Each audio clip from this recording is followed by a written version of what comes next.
galab wanaagsan saaxiib yaa saa u dhantiin meel kasta aad joogtaan fadlan hadday tahay daawashada kugu horeysa channelka subscribe inoo saar intaas waa ku mahadsan macal asaf mashquul awgiis ayaan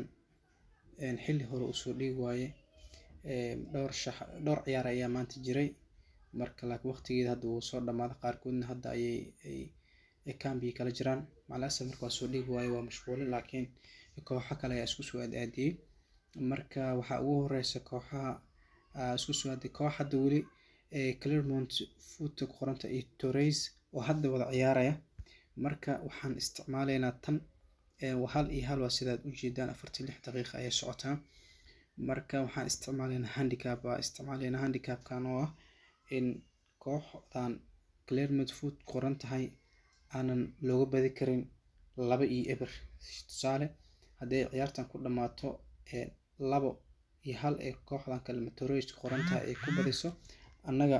eegun ayaan nahay mid kale tan Clermont hadday badiso waaba okay laakiin haddii nagala badiyo xataa hal gool ka naga laakiin 3-1 haday ku dhamaato markaas ayaa loo soo noqonaya laakiin uma badna ciyaarta inay ku dhamaado intaasi weli kooxda Clermont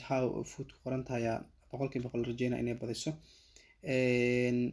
Red Bull Salzburg iyo kooxdan ku qoran tahay Rapid Wien ku qoran tahay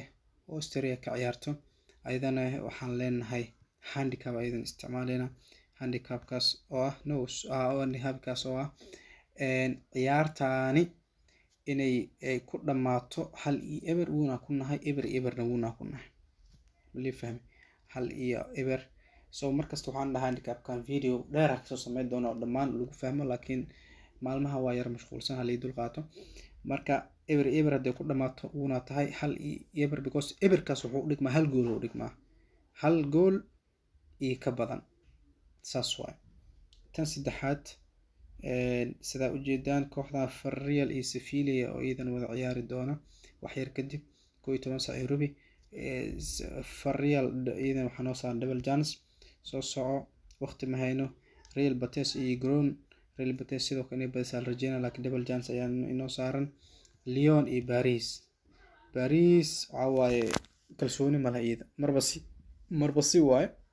iyo Lyon na way adag tahay marka Paris waxaa noo saaran double chance waxaa ku soo haray Benfica iyo kooxdan kale ku qoran tahay marka Benfica ayaa badinaysa waxaa ugu dambeeya aan iraade waxaa socota sidoo kale Fiorentina iyo kooxdan kaleeto Fiorentina sida u jeeda double chance ah iidan noo saaran badis Ambrage way badinaysaa